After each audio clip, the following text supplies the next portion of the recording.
Thank you for listening to the Matt's Movie Reviews podcast, available on Podbean, Apple Podcasts, Spotify, Google Podcasts, Amazon Music, and Stitcher. Also, please follow Matt's Movie Reviews on Facebook, YouTube, LinkedIn, Reddit, Instagram, Twitter, and Rumble. And of course, be sure to visit mattsmoviereviews.net for the latest reviews, top 10 lists, and more. Now, onto the show.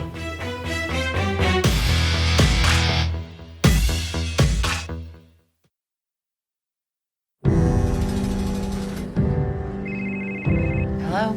It's Dad. I'm getting out soon. All we know is what we've been. Maxine, table 8? Mom, ask Dad for the money. I'll handle it. I need money, Tyler. Maybe if you let me see him, I might be a little more generous. All we know is what we've been told. In the time I have left, I would like to spend it with you. I'll do it on one condition. You pay me rent. My God, you're still so beautiful. You're a tenant. That's it. It'll be passed down to generations to come. It's been ages since I've seen this place. Look, it's a dump. Filled with bad memories. I'm not that guy anymore. From the fathers right down to the son. I'm tired of being picked on all the time. I'm gonna take you somewhere. You always have to protect yourself. Big Daddy Bulldog's in town, huh? Think that's a good idea? You're an addict, Tyler. I'm gonna ask you one last time. Or what? Don't come in here now like you're some hero, because you're not. You can't stop me from seeing him. No? Watch me. I promise I will never let them harm you again.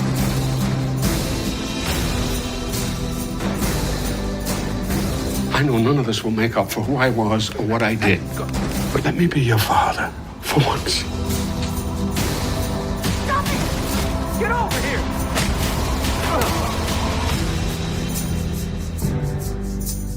Why did you go to jail?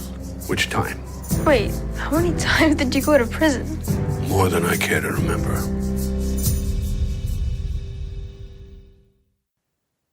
Hello and welcome to the Matt's Movie Reviews podcast. I am your host, Matthew Pejkovic, and this is episode number 541.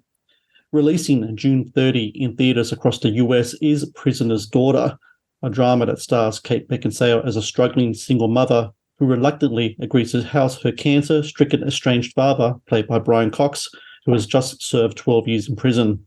Featuring terrific performances from Brian Cox and Kate Beckinsale, Prisoner's Daughter is a heartbreaking drama about love, redemption, and sacrifice. And it also marks the latest film from director Catherine Hardwicke, who I'm glad to say joins me now on the podcast. Catherine, how are you today? Hey, I'm great. Thank you.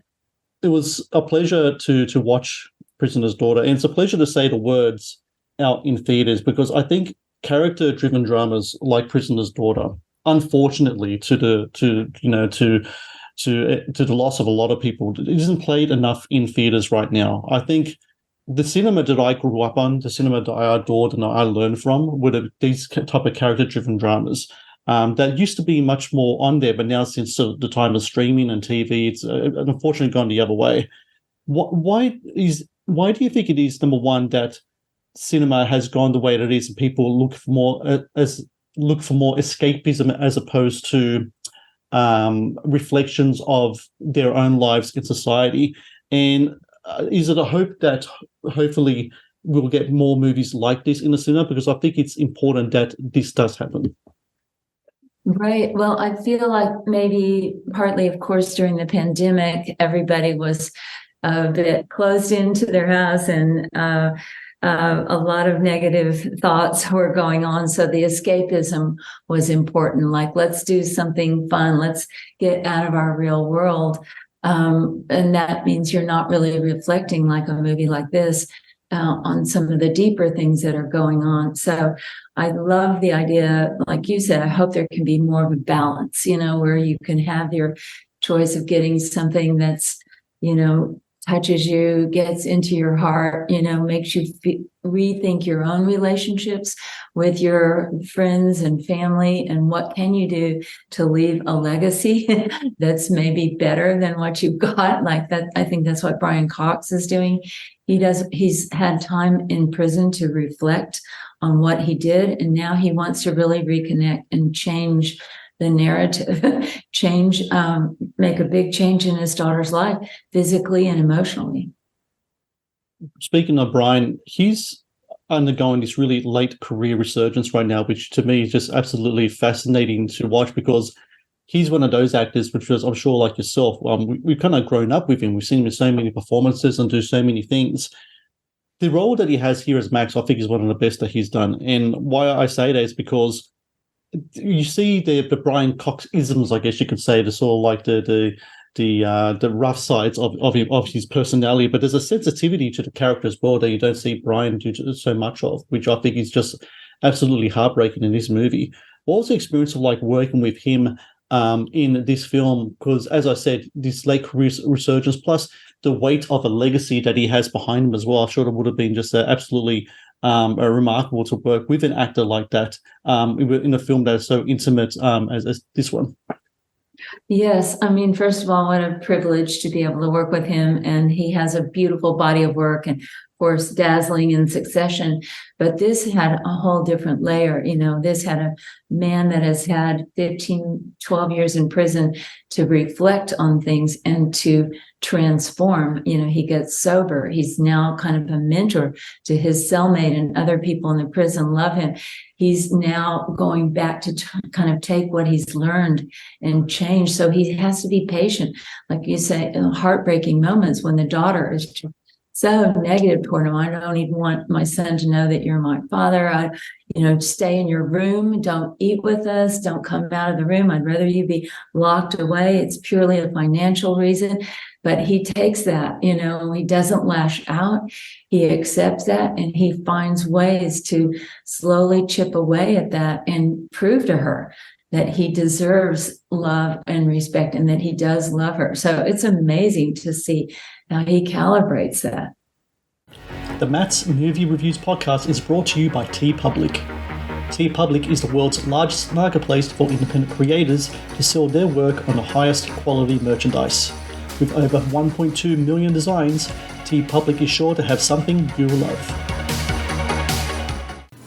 The Matt's Movie Reviews podcast is brought to you by Amazon. The world's leading online store, Amazon is your first stop to buy a wide range of products at competitive prices with fast delivery times. Amazon is also a world-class entertainment hub that includes Prime Video, Audible, Twitch, Amazon Music, and more. Sign up with Amazon today and experience the best in online shopping and entertainment.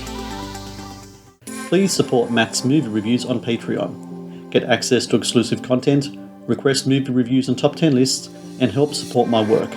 Please click on the Patreon link in the description below. And Kate Beckinsale as well, I think, is terrific in the movie. And the interesting thing about her career is that I think a lot of people, when they hear Kate Beckinsale, they think the action hero and all those kind of films. They forget about the Kate Beckinsale who was in the Whit Stillman movies and Last Days of Disco, the dramatic actress who started her career and such. And so when I see her in roles like Maxine in your movie, it's a really refreshing kind of reminder of just how much of a great dramatic actress she is as well. What was it like working with her in the movie? Yes, I mean, I had seen recently Farming, the movie where she plays a very different character nothing like Kate Beckinsale. So that really opened my eyes and reminded me of, like you said, of her past work. And I thought it'll be so fascinating to see her strip down away from the action hero and just be very grounded and real. And she was very excited about doing that too. She had a lot of ideas for the character. We really worked hard on the clothing, the place, that it would be the right economic level for her.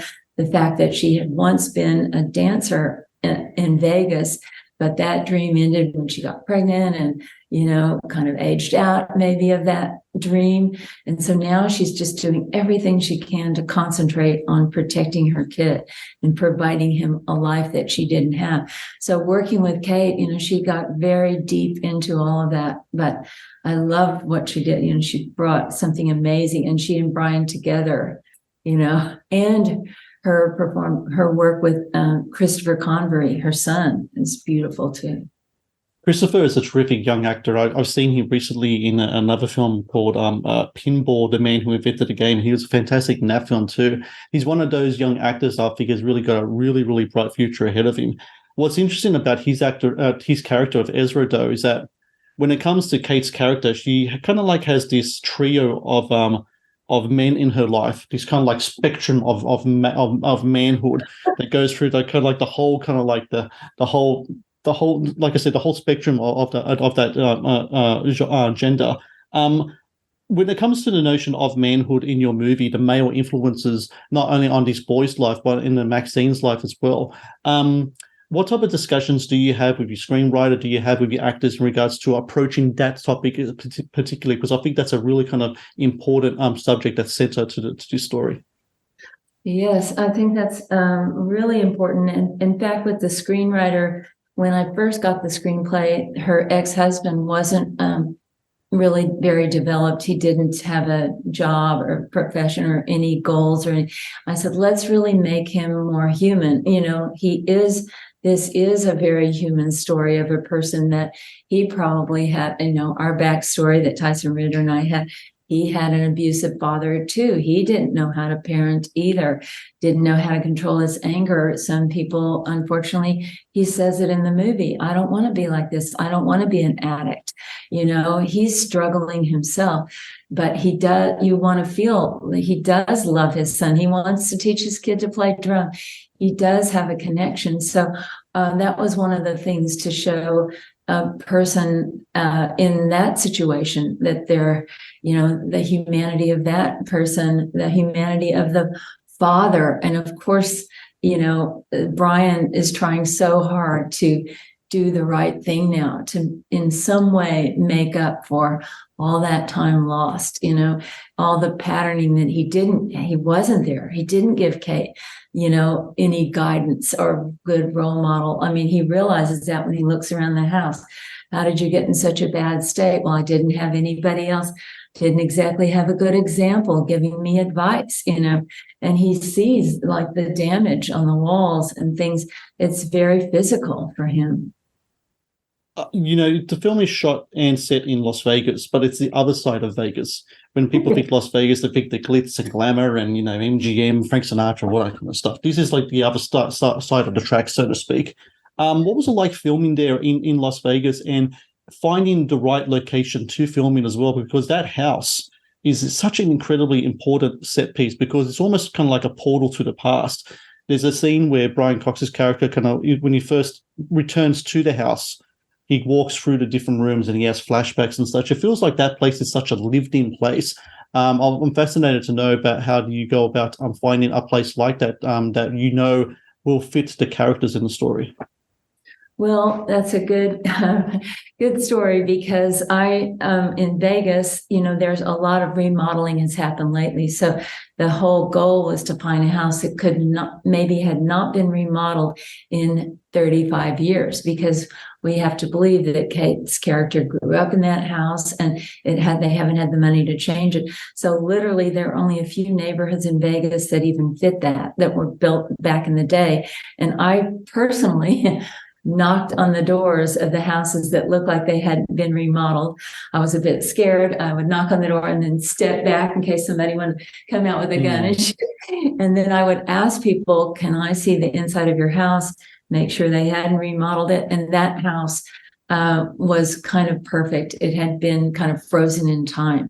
And I convinced the owner, let us move it out. Let us declutter your life. Marie Kondo your place. And then, you know, the carpet, everything, we didn't have to change a lot of stuff. It was really there. It had really soaked up years of tobacco stains and wear and tear. And so it felt real because it was real.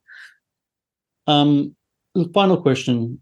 This is a story about redemption. It's a story about trying to right the wrongs of the past. And it's really interesting in the last few years. Redemption seems to be something that a lot of people don't have patience for anymore. People just want to snap to judgment. People just want to what's the word I use now? Cancel one another, even though people might want to try to redeem themselves in a certain way. Do you think that we as a society have moved beyond redemption, or do you think that there is still that kernel, that is still that need for that to be around? Because I'm a person who strongly believes in second chances, in redemption, so that the Maxes of the world can find themselves in a situation where they can help out society, where they can help out their families, where they can help themselves. Because I think it's a very relevant and a very important thing for people to be able to do. I agree with you. And I feel like, we have those stories where people are canceled, and then there is a moment in some people's trajectory where we feel them opening up and trying to, tell the world their side of the story, which is also very compelling, when you find out, oh my God, what it would have been like to go through that. So I hope that there are going to be the reverse of the cancel and the reverse that trend, that people are going to start feeling the humanity of the person that did make a mistake. And if they sincerely in their heart can find a way to change, so that's what I hope this offers, in a way, the fact that Max really did find a way to do something meaningful and good in his daughter's life and his grandson's life, physically changing the house for them, physically repairing things, and emotionally providing that love and that closure, like at the swimming pool scene where they actually just get to laugh and have fun together, as a family. Well, it's a beautiful movie. And for everyone out there listening, June 30 in theaters across the US, Prisoner's Daughter. I encourage everyone to go out there, watch this movie, buy a ticket, watch it in theaters. The more people that watch movies like this, the bigger of a message you send to studios, to distributors, that we want movies like this in a theater. I think it's incredibly important that people do buy tickets to see a film like Prisoner's Daughter, because everything from the performances to the things, I think, are incredibly moving and vital. And it's a terrific film, Catherine. I think it's one of the best films that you put out there. And I thank you so much for your time today, and best of luck with the film's release this week. I hope it goes really well for you. Thank you so much. Thank you for your thoughtful questions and opinions and reflections. Appreciate it. Thank you for watching the Matt's Movie Reviews channel. Please subscribe for more reviews, podcast interviews, and exclusive content. Also, if you would like to request a review and support my work, please join my Patreon via the link in the description below.